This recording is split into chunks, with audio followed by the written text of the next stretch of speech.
Russia's war against Ukraine, which former US President Donald Trump had promised to end immediately upon taking office, continues unabated. Bombs are still falling on Ukrainian cities, people are dying, suffering persists, and lately there have been growing international efforts to achieve a ceasefire, especially through pressure and sanctions, particularly from European leaders. Donald Trump is also making efforts.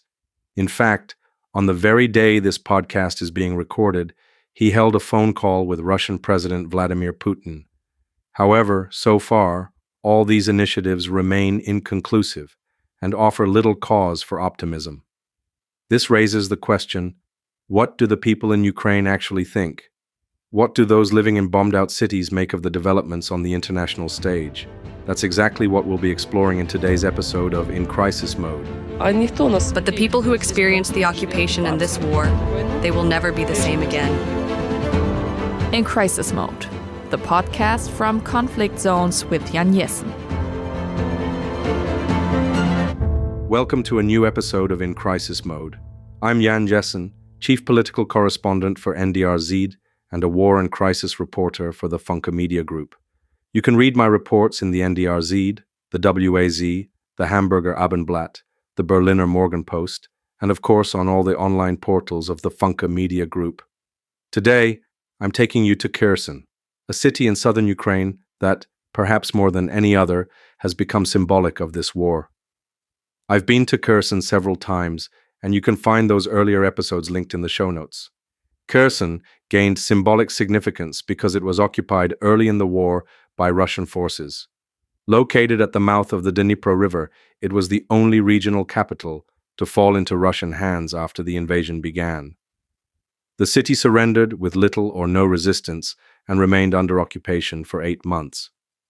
During this time, Russian forces established a highly repressive regime. Some call it a reign of terror. People disappeared, were tortured, and killed, both men and women. In the fall of 2022, the city was liberated. But ever since then, it has been under constant attack. From the opposite riverbank, still controlled by Russian troops, drones, rockets, and artillery strikes bombard the city almost daily. Civilian casualties are, sadly, a regular occurrence. In this episode, you'll hear directly from people living in Kherson, how they live with fear, why they choose to remain despite the dangers, and what they think about the latest peace initiatives. Let me start by introducing Natalia. She's in her late 30s and lives in Kherson. Each day she faces the full force of this war. She works as a firefighter, often risking her life to save others. I met her in one of the relatively safer parts of the city, the Shumensky district. There, people can still walk outside, unlike in the city center, where crowds once celebrated liberation on Freedom Square in autumn 2022. Today, it's almost impossible to walk there due to constant drone activity. Some of these drones are fiber optic and cable controlled, making them immune to jamming, a frightening detail. But even in the relatively calmer Shumensky district, just last week there was heavy shelling. Natalia shared her views on Russian demands, specifically that any peace agreement must include uncontested access to Kherson and other territories that haven't been occupied. The Russians want Ukraine to withdraw and effectively give up these regions, also parts of Luhansk and Donetsk. It's a steep demand. I really hope that Kherson doesn't end up with Russia, and that the Kherson region remains part of Ukraine. And Zaporizhia and Kharkiv, we will take them all back completely. Too many human lives have been lost to just give everything up like that. Not far from where I met Natalia, I spoke with Denis, who was sitting on a bench beneath the trees. In Kherson, residents stay under trees to avoid being spotted by drones, which may carry grenades or act as kamikaze devices. Remaining unseen is often a matter of life and death. You notice this everywhere. Cars are parked under trees. Buses are avoided. Anything visible is a potential target. There have even been deadly attacks on public transport. Denis and his friend Taras, both 20 years old, are studying to become sailors. Denis spoke about how special it feels to visit his grandparents in Mykolaiv, just 60 kilometers away. He described how dire life in Kherson has become. When I asked Dennis about peace negotiations, such as the recent talks in Istanbul, he was skeptical. These were low-level diplomatic talks with no tangible results. The Russians continue to demand full control of all territories they claim to annex in 2022. Well, in Kherson, there is constant artillery shelling. Drones are flying non-stop every day. At the moment, you can only move around more or less freely in Taurisky and Shimansky, where they are currently located. The rest, like the city center, I've even been there myself. It's impossible. There are literally drones on every corner. Driving is almost impossible because of the constant attacks. So, yes, it is very dangerous. I asked him if Kherson could be considered the price for peace. Dennis was conflicted. He wondered if Kherson could still be called a city, given all the destruction. Ultimately, he said it was up to the politicians. Taras had a different view. He pointed out that many of the soldiers currently fighting are from regions like Kherson, Donetsk, or Luhansk, and they should be asked how they feel about surrendering their homes. A powerful and thought-provoking comment. I follow the news a little bit, but honestly, I found it pointless. They came, talked about something, but didn't really agree on anything, as always, and left again. So, that's an interesting viewpoint. And maybe it's worth asking the soldiers, those who risk their lives, what they think of such plans. Just a few meters from the bench where Taras and Dennis sat, there is a building that used to be both a cinema and a nightclub, a place where people celebrated, danced, laughed, and watched movies. After the liberation in autumn 2022, it briefly served as a humanitarian hub where food was distributed to Kherson's residents. Then, a few weeks later, the Russians bombed it, and now it's just a ruin. Shattered glass, twisted steel, broken concrete scattered around. Before that, I met Tatiana, who was out with her friend. Both have pit bulls. You might even hear one in the background. That's Katya's pit bull, which was quite intimidating and very aggressive. Anyway, I spoke with Tatiana about the situation. She said she used to go to that cinema and watched films there. She regretted that it's now destroyed. She's a primary school teacher and teaches many of her students online. Some are abroad, but some still remain in Kherson. She's trying to maintain some normalcy and told me how she manages. I'm quite busy because I'm constantly online and working with children who are abroad. That's why I rarely go outside. She goes outside rarely, of course, because it's just too dangerous. She said they used to take long walks with the dogs, sometimes an hour and a half or more. That's no longer possible. Now she only goes out briefly to stretch her legs and let the dogs outside, because it's far too risky to be outside for longer periods.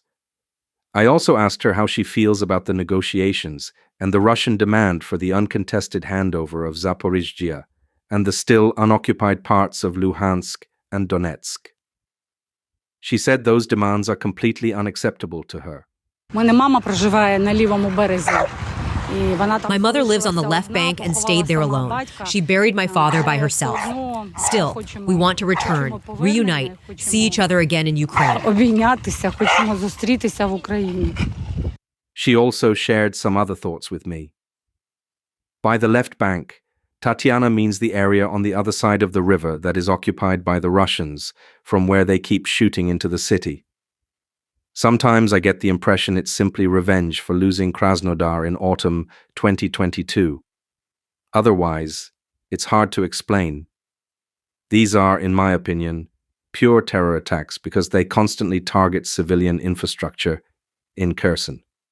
As I said, now drones specifically hunt cars, civilian vehicles, buses, and such, which has no military purpose. So, it really looks like revenge, trying to demoralize the people in Kherson, who, as I mentioned, celebrated and cheered on Freedom Square in the city center in autumn 2022. Now, that place is a no-go zone because it's just too dangerous. And yes, Tatiana says her mother lives in this occupied area alone and has buried her father. This is one of the heartbreaking stories you hear repeatedly. Families torn apart. When the Russians came, it happened so fast that some had no time to flee, and even today, families remain separated. Tatiana says clearly, "I want to be with my mother. I want to return. I want to be united again." And that must be Ukraine. So a very clear statement. She does not want Ukrainian territory ceded to the Russians. Olga, who I also met in that area, thinks similarly. She had a small Pekingese dog with her on a walk. She said the dog is not scared at all. I asked if he gets nervous from all the explosions. No, he's used to it. He's a frontline dog, which was funny because he was so small. Olga, like almost everyone I talked to there, except maybe Dennis, was very clear about what she thinks and how she sees the future. I don't believe that our government will simply give up Kherson, that they would hand over the city to Russia. That's not going to happen. I just can't imagine it. These demands from the Russians, they can go where their warship already ended up. We suffered under the occupation for 8 months and still resisted. That must not have been in vain. I refuse to believe that our government would now just sign a document that gives up Kherson. The warship she mentioned is the Moskva. You might remember that in April 2022, this Russian flagship of the Black Sea Fleet was sunk.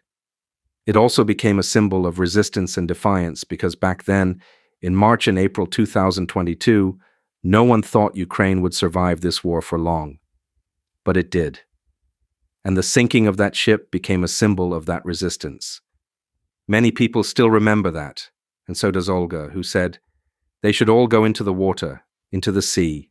They should be sunk." After we left Kherson, we spent a few hours there, heard other stories, but then we headed east. As I said, Kherson is in southern Ukraine, and we continued east to Kramatorsk, where I am now. Please excuse the sound quality of this recording. I'm doing this from an apartment because, as journalists, we can no longer stay in hotels. Most are destroyed, and hotels are often targeted because military personnel are stationed there near the front. That's why hotels are deliberately attacked. So lately we try to find apartments. That's why I'm here now, hoping the sound is okay. While we were driving here, there was that conversation between Donald Trump and Vladimir Putin. As mentioned, Trump believes he can end this war relatively quickly. He keeps demanding that it should finally be over. And yes, somehow this conversation, like so many others lately, seems to have happened without any real outcome. So, here in the background, we're in Ukraine, specifically in Kramatorsk, shortly after Putin and Trump spoke on the phone. By the time the call ended, it had already gotten dark here. And as you can hear, there's another air raid siren. So you can understand why people in Kramatorsk don't really believe that peace will come anytime soon. I also talked to my fixer. Fixers are the people who help us on the ground, open doors, prepare trips with us, local colleagues. And my friend and fixer, Artem Lisak, I asked him what he thinks of these peace talks or the phone call between Putin and Trump today. To be honest, I don't really believe in the diplomatic efforts that are happening right now, not just from Trump and the Americans, but especially from the Europeans. There was, for example, a joint demand from the heads of state and government of France, Poland, Germany, and the UK for a 30-day ceasefire, which was coordinated with Ukrainian President Zelensky. Putin didn't respond to that, just like he now refuses to agree to a ceasefire after the conversation with Trump. There's no any results of the call. They talk, and the result is that Ukraine and Russia need negotiations. Okay, everybody knew that they need negotiations, so I can't see any results. But what we really saw again, that Donald Trump prioritizing short-term deals over stability. He's talking about earning money. US will earn money. Russia will trade with US. It's so cool. Sometimes I've got a feeling that he don't understand the problem of this war. This particular conversation was pointless. I don't feel that it will bring any results. Personally, I feel peace won't come for now. Things can change fast, but my gut says this war will sadly continue, and people in Kherson will keep suffering. People in other frontline cities like Sumy or Kharkiv in the north and northeast, constantly shelled, will also continue to suffer. People will keep dying. Soldiers will die in a pointless war that serves only the ego of one man in the Kremlin. It's total madness, but that's how it is. I'm not sure how this will end. On the other hand, I understand Ukraine. Everyone wants peace, but not at the price of a dictated peace that means giving up their own land just because a brutal dictator in Russia is attacking them. Rewarding Putin for this war would send the wrong signal to all dictators worldwide.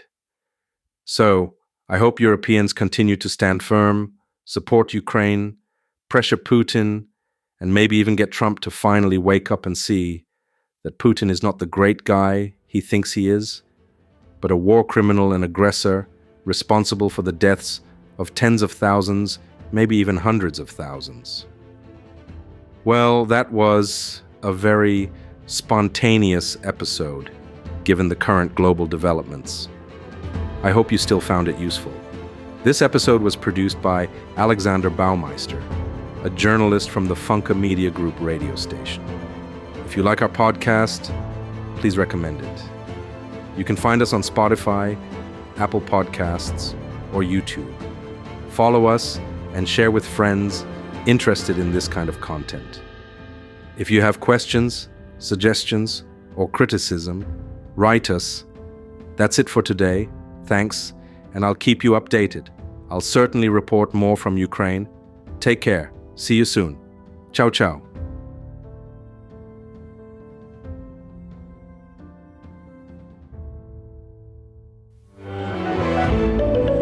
Ein Podcast von Funke.